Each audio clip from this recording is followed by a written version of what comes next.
welcome back to the Horn Call, the official podcast of the International Horn Society. I'm Kate Warren, and this is James Naigus. I'm the publications editor for the IHS.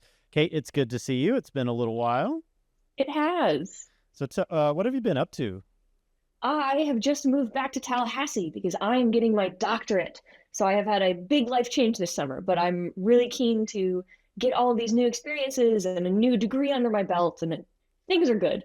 Well, good. That's good to hear. Yeah, I remember you mentioning that back in the summer, and that's a lot to take on, a lot of different changes, but I'm sure you're up for it. It sounds like you got a lot of good stuff going on. Yes, I'm very keen. And I'm also very keen for our audience to hear the episode that we have in store for them today. We interviewed Heidi Oros, and she had some fantastic pieces of life advice and wisdom about horn and career and change and challenge that I think are really going to resonate with our listeners. Yeah, absolutely. I wish I had half of Heidi's energy. Anybody that's met her, you will not soon forget her. She is just full of stories and anecdotes and lots of great information about life and horn playing and just about everything else. So I hope everybody enjoys this conversation with Heidi Oros.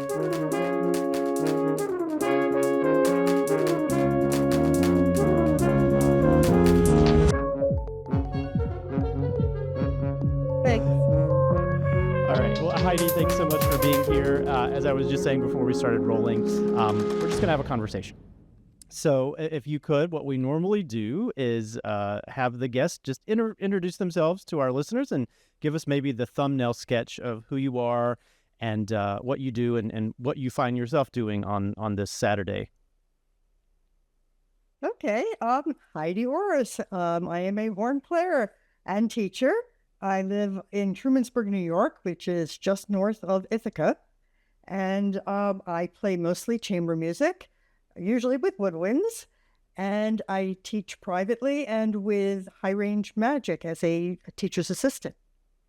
Fantastic. And since I'm getting used to having a co-host, so I apologize if I'm boneheaded about it, but let's have our co-host Kate Warren just say a little bit and maybe kind of lead us off. You want to do that, Kate? Well, Heidi, we're very excited to have you on the podcast with us. I know that I have met you through High Range Magic, and we have both met you at the Horn Symposium. But I also happen to have this insider knowledge that you've written a book recently, The Keys to Transposition. Could you tell us a little bit about your book? Okay, actually, it's not just my book. The principal author is Pete Nowlin, and the other author is Brian O'Donnell. And it's a book that came out just before the pandemic in 2018. And it is a book on the teaching and the learning of transposition on the horn. It's the only complete method book that I know that's specifically for this. Can you elaborate on what that means? Absolutely. So basically, instead of, I don't know how you were taught how to transpose, but for me, it was like, okay, E flat horn, you play it down a major second, go. That was all the instruction I got. And it wasn't, I mean, I did it, but there's an easier way to do it. And basically, we start the book with a touch of history about the horn so that people understand the context of why we are transposing. So we talk about the hand horn and how it changed keys using crooks and how the valves changed that. And today, when we look at a part, it's usually a part that a hand horn player would have been using.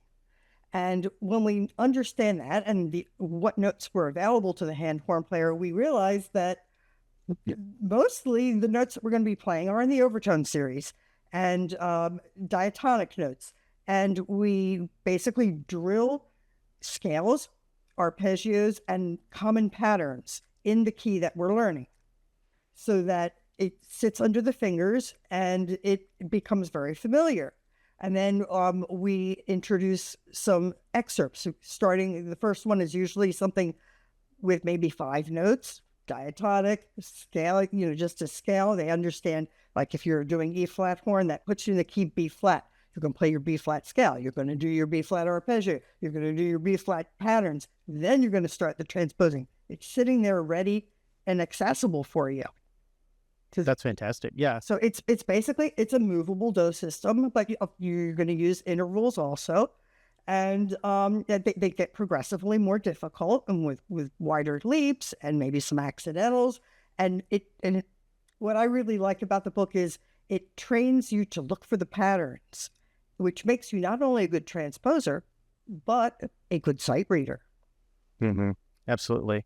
Yeah. How did the impetus for the book come about? I mean, it's to say, well, we should write a book about transposition is one thing, but then to actually sort of, as we were talking about something else earlier, how do you, quote, make it happen? How do you get this going?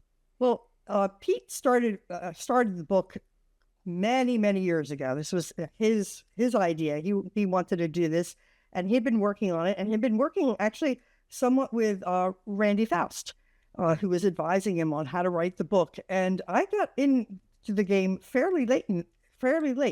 He really wanted to get it ready for the IHS in Muncie. Mm-hmm. That one. 2018, and, Yep, 2018.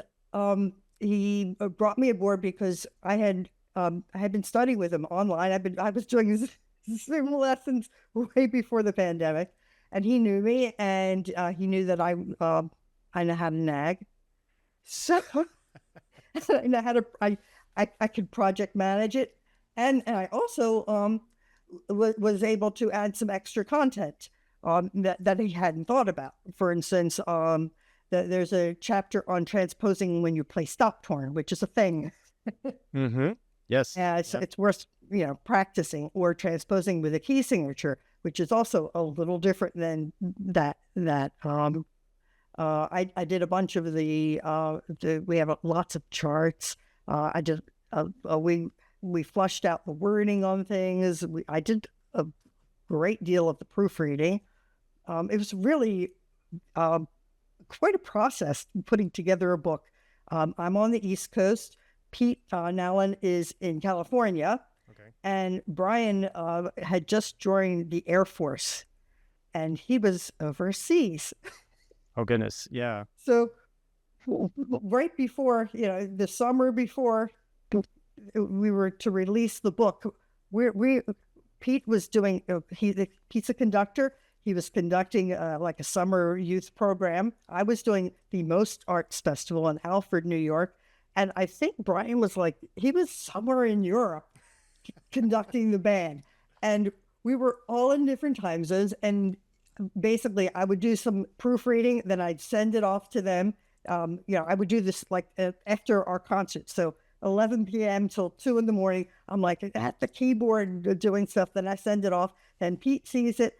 And then Brian sees it. And then in the morning, it would come back to me. Mm-hmm. That's exactly what we do for the horn call. Yeah, I feel your pain. That's exactly what we do for the horn call. Yeah. There you go. That's probably true. I didn't think of that. That's true. And we got it in under the line. I got them a publisher, and he was able to print something like 50 copies or something like that, and ship them to Randy Faust, mm-hmm. who brought them there. None of us could actually be at that workshop. So Randy did a presentation, a play-along presentation with Frank Hammering. Okay. That summer. And yeah. So if people wanted to get their hands on this book, and I've got it, I think I wrote a review of it in the horn call. It's been a few years, but I think I did. And it was a good review. I don't write them unless they're good. I just generally don't do that. So yeah, I thought it was as you said, a very timely book. There's not anything really quite like it out there. There are books that address transposition within, it's a chapter in a bigger book, but a book or even just a paragraph. Right, exactly. So players have to transpose. Yeah, it needs to be on everybody's shelf. Heidi, where would be the best place to get the book if people wanted to? Well, Faust Music carries it. Hickey's carries it. Pope Repair carries it. If you're in Europe, Jude Emerson carries it. I believe J.W. Pepper carries it too, and I think there's some other small houses that do. Fantastic. That's great. Yeah. And we have a website, Keys to Transposition. Ooh, I will put that in the show notes right now so we can let people know about that. Keys to trying to do more than one thing at once is not my strong suit. Kate, what else you got? So Heidi, it sounds like was a lot of back and forth and admin work involved in communicating with people in so many different places for all of the same creative brainchild. And I'm curious if you strike me as someone who's really good at those skills, because I know you work with Mars for High Range Magic, and if those have been translatable to the role that you play within that program. I think so. I know how to, like I said before, I know how to nag to get things. It comes along with being a mom, I guess. I don't know. I guess, yeah, I think you're correct about that. I tend to deal with what's right in front of me and anticipate the next few steps. Some other people that I work with, like Pete or my husband, they are really good at big picture things. That would not be my strength. But I'm pretty good at getting the small projects pushed through to get things moving and details. Excellent. Well, so I just want to circle back a little bit. How did you get your start in music and on the horn? And I'm always interested in, the journey people take. And you mentioned before we started recording that you divide your time between playing the horn and then probably doing some other things. So I'd love to hear as much as you want to share about that, kind of how you arrived at this moment where you are now. Well, I'm not sure how much in detail you want to know. It's up to you. Okay. I started elementary school on trumpet. Okay. The horn wasn't an option, and I was a teeny tiny thing back then. And I wanted to play trombone because I thought it was a little more obnoxious, but it was way too big for me. So when I went to junior high school, that's what they used to call it. The band director needed a horn, and I volunteered, and he had me try. He was a horn player. He had gone to Peabody, and he handed me his horn, which was a Schmidt.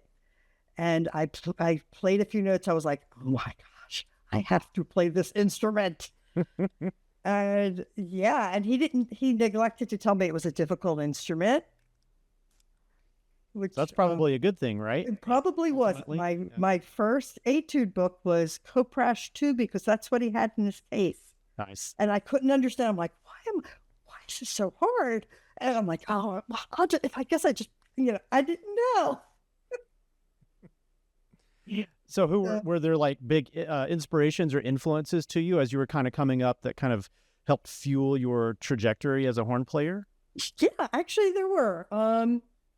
My high school job I was an usher for the Baltimore Symphony. So I got to hear all their concerts. Excellent. So I got to hear Bob Pierce play, and I got to hear David Backegard and Peter Langren every week. What an opportunity. Indeed. It really, really was. And I got a good dose of what a horn's supposed to sound like.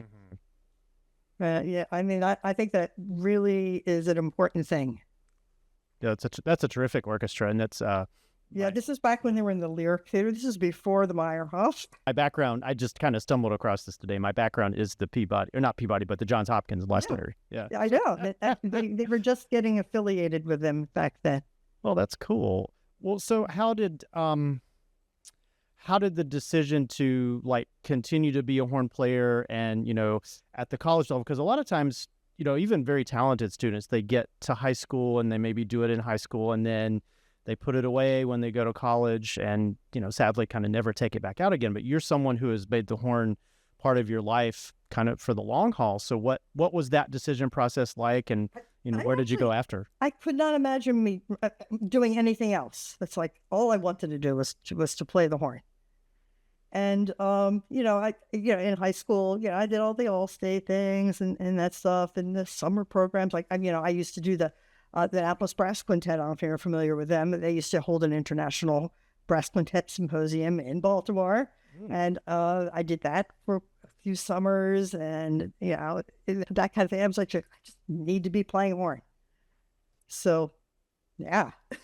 Excellent. And I went out and auditioned 3 schools, got into all 3, and I went with Baldwin Wallace. That's where I started. Okay, the conservatory. Yeah. Who was the Yep. teacher there at the time? It was Marty Morris. He had had retired from the Cleveland Orchestra after playing for 40 years.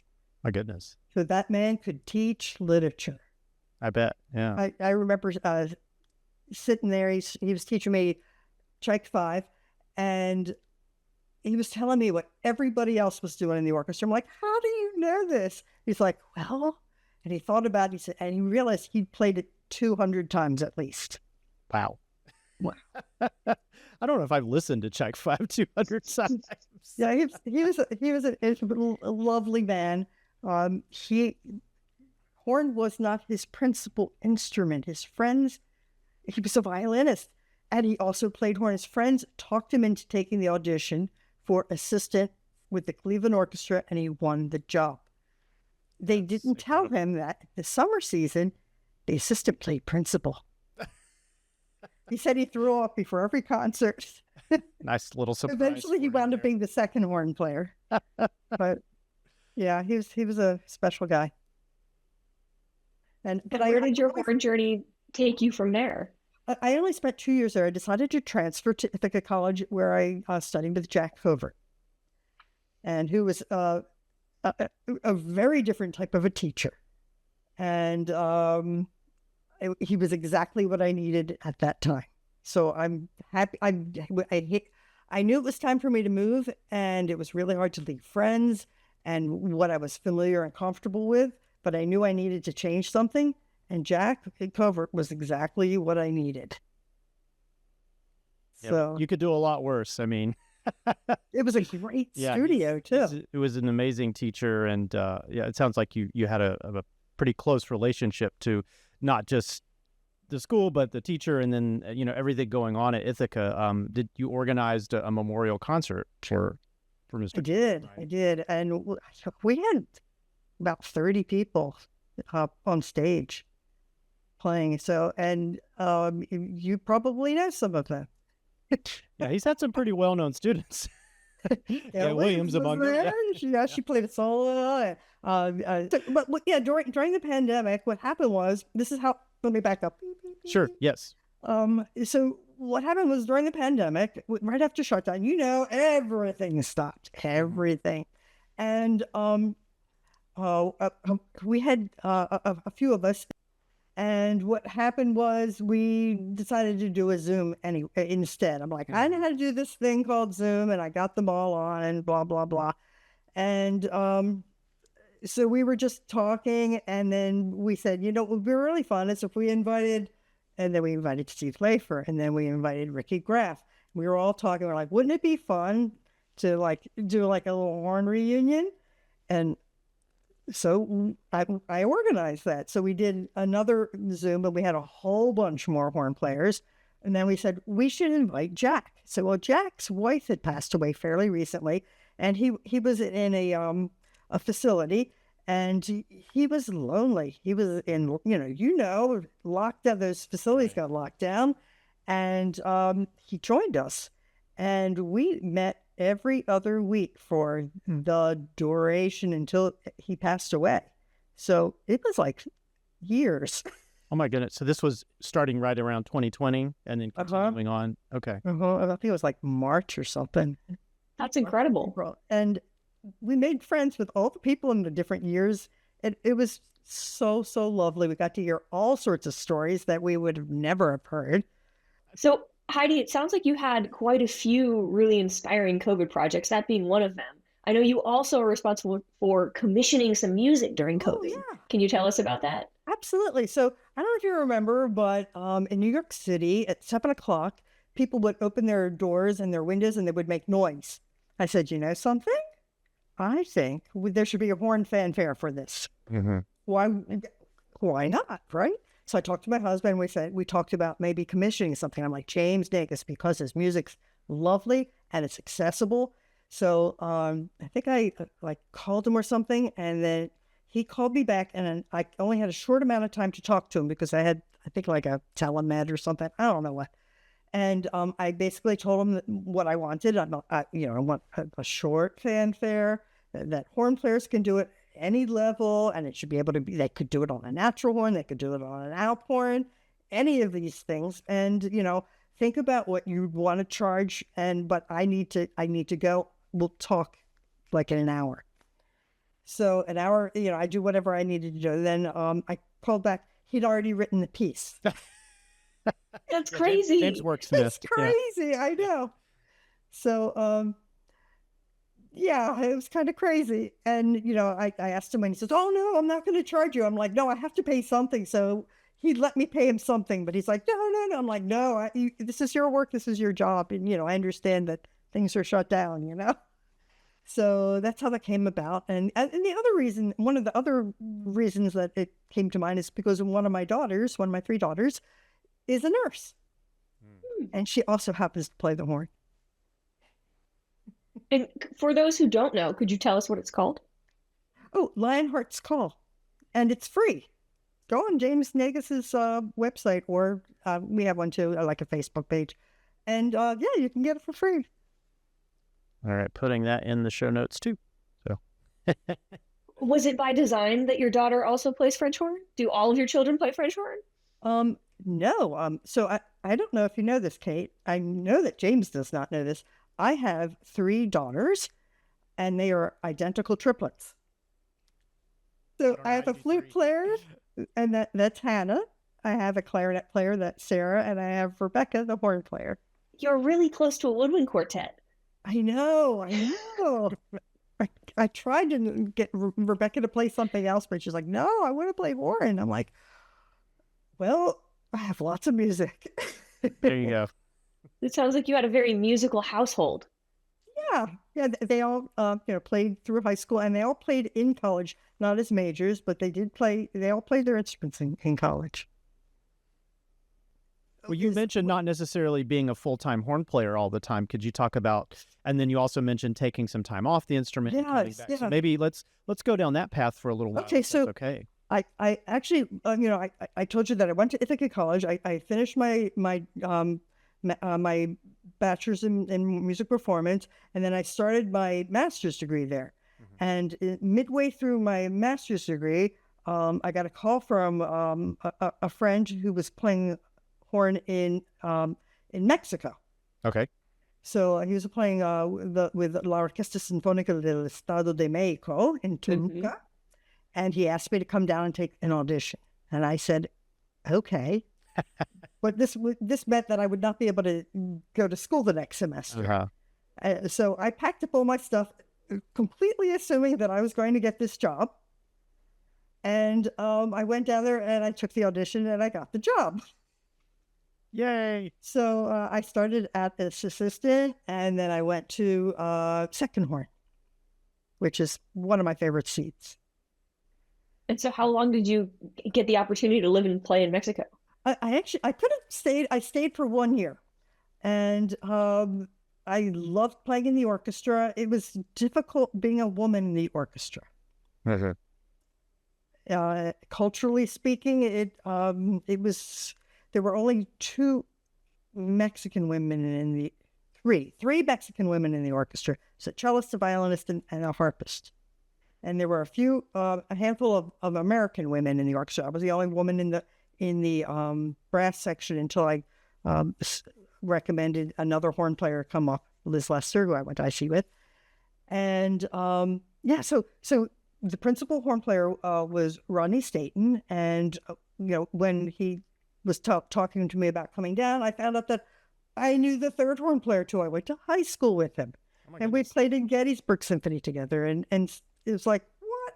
So Alan White actually wrote an article in the Horn Call recently too about his experience in the military. Oh yeah, for the Military Matters column. Uh-huh. Yeah. And another funny thing about living in a foreign country and playing in a different country, besides that first rehearsal in Spanish, fortunately I knew Spanish, is that standard repertoire is not the same. Right. Yeah. So in that orchestra, we had 3 concerts a week. We had our Friday run-out concert where we'd go to a different place throughout the state. Mm-hmm. Then we had our Sunday afternoon concert, which was in Mexico City. And then on Tuesday, we would have our home base one in Toluca, which was televised. So, yeah. And I remember at very early on when I was in there, there was a televised concert. They asked for an encore, and they called a piece that was in the folder somewhere that I had never rehearsed or did not. And that was Sensamaya. Okay. I was going to say, was it Huapango or Sinfónica? Yeah. And that's not an easy read. No. But I did it. But that's like that would be like Stars and Stripes, because in an American group. Yeah. Everybody's played it. Yeah. Except for the gringos. Hey, I still remember one of the first rehearsals because, your brain's trying to think in the Spanish and trying to understand what the conductor, Eduardo Diaz Munoz, was saying. He was talking about something about a donut. I'm like, what is he saying? And it finally dawned on me, rehearsal letter D, as in donut. Oh. Did you speak Spanish before you got there? Yeah, I'd studied it in high school, and that was a good thing. Yes, I imagine so. Yeah. So, so that was, okay. So then when I came back, I finished I eloped, finished my degree. There's a long story about that. We're not going to go into that. Okay. But still married. So, eloped, finished the degree. We moved a few times, and then we came back to the area because my husband was working at Cornell, and I was doing a whole lot of gigging, and I was teaching at the Community School of Music and Arts. We decided it was time to start a family. Little did I know. And then you got triplets. Yeah. And early on in the pregnancy, we found out, and I wound up going on bed rest, and I wasn't to play the horn. And through the whole pregnancy, then I had the C-section, and then I had 3 premature babies that had developmental delays, and we were moving from, we moved to Long Island to be near my parents. So basically, I wasn't playing my horn. And that makes sense. Right, I know. And it's not like I ever earned enough money to put 3 kids in daycare. Yeah, you know what I mean. So, yeah. How long of a break did you have off from the horn? Well, it was on it, like I'd try to pick up the horn, and then they'd go in the hospital, and then I'd put it down. It was probably somewhere like 10 to 12 years off. Oh my goodness! So yeah, until they were teenagers. Yeah. That makes sense. Until after the bat mitzvah. So when it came time to try to start getting back into it, what was that process like? It was hell. Okay, so all right, so I'm going to tell you for anybody that is taking off and is going to have to start up again, my biggest mistake, it was pride. I thought I could do this on my own, and I didn't take lessons, and I should have taken lessons. Fair. There you have it. And so I fumbled for a long time. And, I joined a brass quintet. I started a woodwind octet with my friend Naomi. And that is the core group of that is still together. We still play. It's not an octet anymore because post-pandemic. That's a lot of people. Yeah. It's, oh my God. It's a lot of schedules to try to line up. That is so true. It's just starting back up again. I never got my mojo back. It was like just struggling, and I was just being stubborn about not taking lessons, and I really should have done that. That's a great piece of advice. I did not expect you to say that. I'm really glad that you did. Well, I'm a good teacher. I may not be the best teacher for myself. So during this process, I guess, my friend Naomi talked me into doing a summer chamber music program for adults, for amateur adults, CalCap, which Pete Nowlin is the director of. Okay, and that is how I met him, and I said, this is somebody I could learn from, and I started Zoom lessons with him. And that started turning things around for me. But before the summer, right before that, like maybe just a few weeks before that, by happenstance, Jeff Nelson came through Ithaca and did a weekend fearless performance workshop. And that was my grand eye-opening going, the reason you're getting anxious, Heidi, is because you're incompetent. Okay, I'm exaggerating, but it was like, because you need to get your stuff together, Heidi. You really need to get it together. And Pete really set me on a good direction there. Well, I imagine, after taking that kind of time off, not only, you were a different person, you're physically different, and then trying to go back at it the same way that you did in college and just early out of college was probably a shock to the body. And you cannot step in the same river twice or stream twice, whatever you call it. Yeah, it's different. It just is. Yeah, this whole aging thing, it's a thing. Comes at everyone. And you're young, you don't know yet. It's still, I'll reiterate what I just said. It comes for everyone. Like, I am young, and there's a difference in the way my lips feel now than they did 5 years ago. And every time I have to think about that or change a piece of equipment or play differently, I'm like, this is going to happen to me for the rest of my life. It's crazy. It's like things keep changing. Like, I have arthritis in my hands now. And I was struggling because I was having a hard time getting a good seal when I was doing stop torn. And since I have no pride anymore and I have no filter either, I'll tell you what I do to get it to play stop torn, because I can't get a seal anymore. My thumb is not in the same place. I use a toe separator. Oh, and I put it here, and it allows me to play stop torn. That's cool. And it's good also for people with little hands. Okay, so you can just get those like a medical supply or something, or okay. I know it sounds crazy, but your body. That sounds genius. Yeah. It's what you have to do, right? There should be like a book or a catalog of like all the things you can use for horn playing that aren't really meant for horn playing, but that work really well. Oh, industry horn hacks. Right, there you go. So, yeah, if we have time, I'll give you a horn hack later. Because there's lots of cool stuff like that just people have figured out because they're smart and creative. So that's fun. Yeah, so what are you doing these days? What am I doing these days? I still have my group that used to be an octet. Sometimes it is. It's called venti dementi, and I have awesome. Another woodwind quintet called Kuro Winds. I do gigging around the area. Yeah. Well, as we were saying, I think this was before we started recording, that's a beautiful part of the country. There was an IHS symposium at Ithaca. I went to that. You got Cornell on one side, and then you've got Ithaca on the other, and they could kind of stare at each other across the gorge there. Yeah, absolutely. And both schools have good horn studios. Yeah, my friend Elsa, she teaches there. Okay. And I went to IC with her.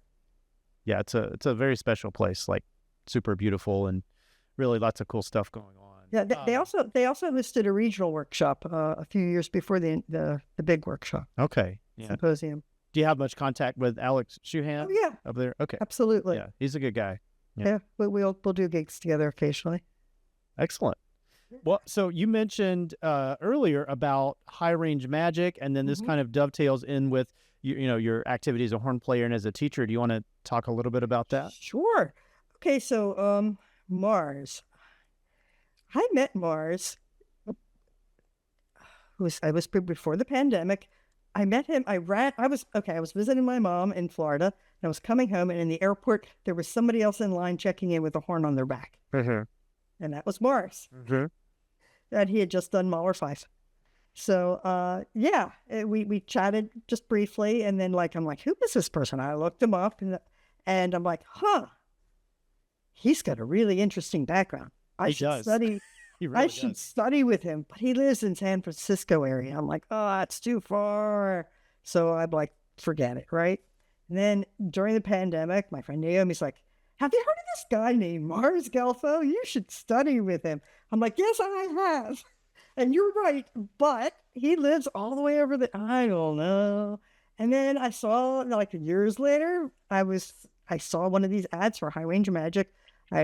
did the, watch the video and his little program there. And I'm like, yeah, this is exactly what I need. This is exactly it. And I was right. So you already know a little bit about the program. It's a holistic approach to horn playing. It's not just high horn playing. And it certainly teaches mechanics, but it really gets into the mindset and the relaxation, the musicianship. It's not just do this with your lips or this with your tongue or this with your air. It's dealing with the whole person, and it makes a huge difference. It really does. You said you were a teaching assistant for the program. What does that involve, and what is your work like with that? So, in addition to the coursework that's recorded videos that the students get to watch, we have office hours twice or sometimes 3 times a week, where you can get coached live on Zoom. And as a TA, I would be taking people into breakout rooms and working one-on-one with them. Okay. I also guide some students through the program, and I give some private lessons through on the material. I also help Mars with some of the admin. Okay, excellent.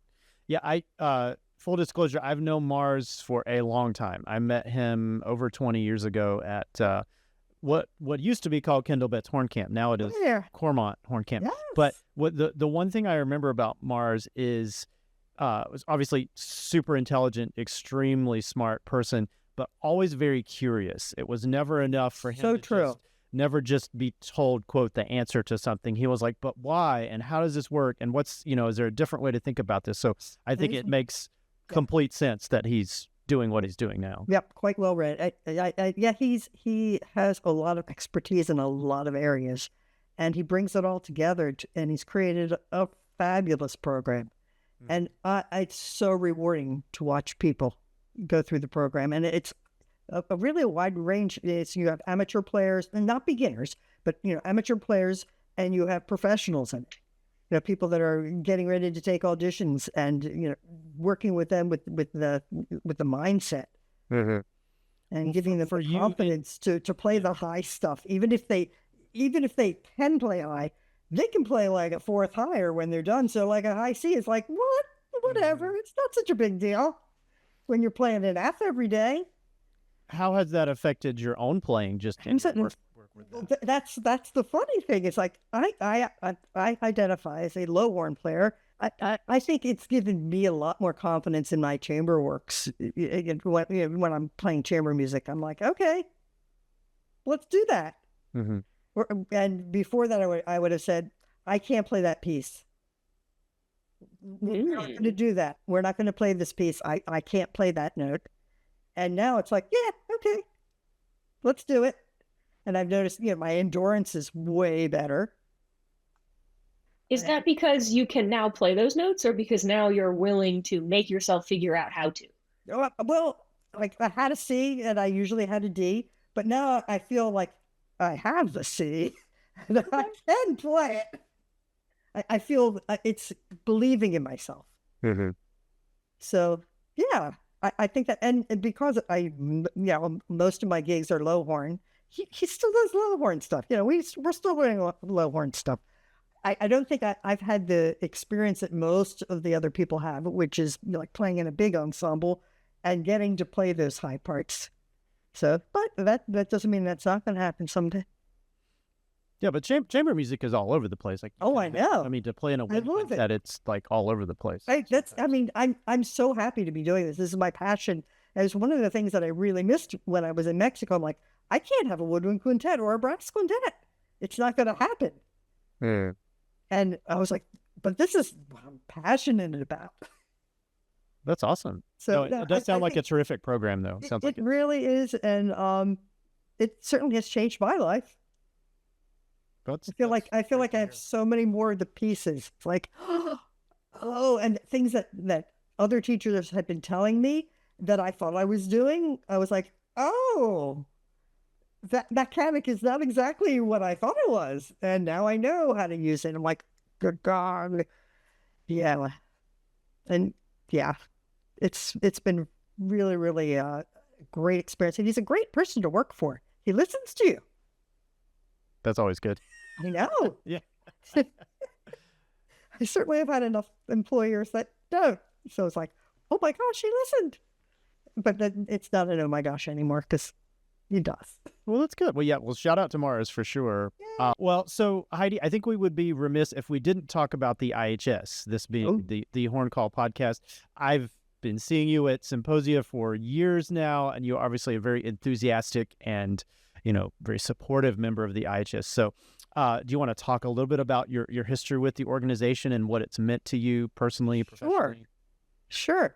My first IHS was in Towson in the 80s. Okay.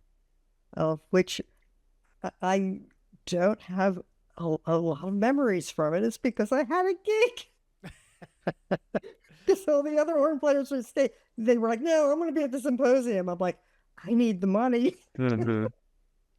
So I did go to that one in Towson, and I'm sure I had a great time because I do remember saying, I got to go to more of these. Uh-huh. And then the next one I didn't do until Ithaca. Okay. Yeah. That was 20. The regional 16? one. Yeah, 2016. The regional one before that, and then the big one here. Had a great time. I hosted a bunch of friends here. It was overwhelming. Yeah. I remember it took like 3 connections to get to Ithaca. I was like ping-ponging all over the place to get to the airport there. Yeah, it's such a tiny airport. There's only 4 flights in a day. Okay. So, but it's worth it. It is worth it. Yeah. And then I went to the one in Colorado where I did a presentation there. I presented on keys to transposition with Randy Faust, and I also helped Morris with his. So they were kind of back to back. Kind of funny, same room. So yeah, that was an experience. That was the first time I did something like that. What would you say the IHS? Obviously the symposiums are a huge part of what the IHS does, but maybe like in terms of the connections or the community to just being around lots of other horn players. Okay, so all right, so at the Ithaca one, I reconnected with some old friends that I hadn't seen in a long time. One of them being Mark Guy. That was kind of cool. I hadn't seen him since I was high school. But I remember, I think it was the very last day of the IHS, going to like the dining hall and seeing Andy Pelletier sit down by himself at a table. And I was like at a table with a whole bunch of middle-aged women. I'm like, he did not just sit down by himself. And I went over and invited him to join us. And he's like, you know him. Sure. And he came right over and we just had so much fun chatting with him. And I had gone to his morning warm-up. And I said, maybe I should get some lessons with him. So I asked him and we did some Zoom lessons. And we are still friends today. The summer before the pandemic, so that was 19. My friend Ilsa and I it's Ilsa's project. She'd been talking about, she wanted to do a summer retreat for horn players. Okay. And I got tired of her talking about it. I'm like, you want to do it? Let's do it. Right. And so I helped her run this summer small thing. It was Saranac Horn Retreat. It was at a bed and breakfast in the Adirondacks, on Saranac Lake. And we had a whole lot of fun. And we had 2 guest artists. And I got Andy to come. And she got Jeff Stockham to come for the second session. And it was really fun. I got to spend time with Andy. That's great. Yeah. And there's dozens of stories like that out there where there's people there's something about horn players. We just kind of enjoy just being around each other, which is, you can't always say that about everybody else. I think it was super special because I got to, that weekend, I got to meet Mars. Actually, I met him in San Francisco area the week before, and then got to spend some decent time with him at the workshop. And that was just lovely. And we had a lot of students that had gone through the program that came, so that was really special also. Yeah, and I'll be sure to put the address for High Range Magic. He's got a website, so I'll be sure to put put y'all's website up there. Yeah, and I got to, the other wonderful thing was that I stayed with my friend Cheryl Primer, who lives in Colorado. So got to spend the whole week with one of my besties from college. That's great. It sounds like the Horn Society's provided you with a lot of personal community as well as French horn community. Oh, yeah. Yeah, absolutely. Absolutely. And then during the Virginia one, it was a complete excuse to visit my sister who lives in Virginia, one of my sisters that lives in Virginia. Yeah, I was going to say that's probably close to, kind of. It wasn't close. I spent like the weekend with her and then went down. Oh, okay. Yeah. It was on the way. Good. Well, good. And I got to reconnect with my friend Alan White that I had gone to high school with and played in Mexico with. And then I got to meet students, and I got to meet Jack, who's another one of the TAs at High Range Magic in Virginia. I'm like, excellent. Well, it sounds like you got a lot going on. And to that point, is there anything you've got coming up in the near or far future you're particularly excited about? Anything interesting? Nothing right now. I need to. That is on my to-do list, is making something happen. So when you live in an area like this, you have to make your opportunities. Mm-hmm. That's good advice for anybody. Yeah. And if our listeners would like to find more of you online, how/where can they find you, Heidi? I don't really have a web presence.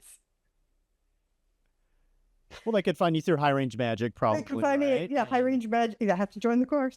Uh-huh. My Facebook page. We also have a Keys to Transposition page, which is full of ridiculous memes that I have made. Okay, excellent. I'll put those in the show notes, and people can if you want to. Well, this has been terrific, Heidi. Thank you so much. Thank you.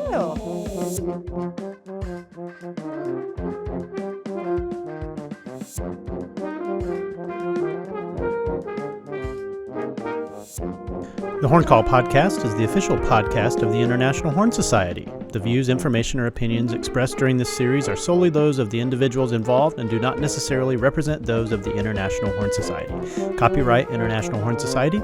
Music by Brian K.M.